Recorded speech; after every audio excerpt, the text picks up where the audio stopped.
Maligayang pagdating sa Guimaras, ang tahanan ng pinakamatamis na mangga sa buong mundo. Mangganio, halina't saksihan ang makulay na Manggahan Festival, isang pagdiriwang ng masaganang ani at mayamang kultura na bumibida sa mga kalsada. Dito, hindi lang basta prutas ang mangga.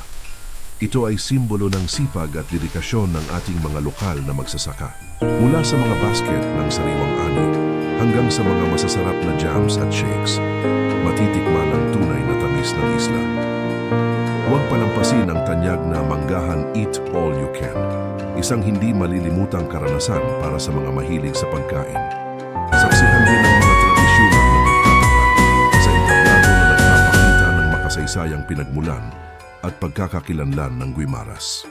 Higit pa sa pista, ang Guimaras ay puno ng mga nakamamanghang dalampasigan at luntiang tanawin na tiyak na magpapamahal sa inyo. Bukas ang aming pintuan para sa inyong lahat. Damhin ang init at saya ng aming probinsya dito sa Manggahan Festival. Tara na sa Guimaras. I-like at i-share ang video na ito para sa mas marami pang kwentong Pinoy. Kita-kits!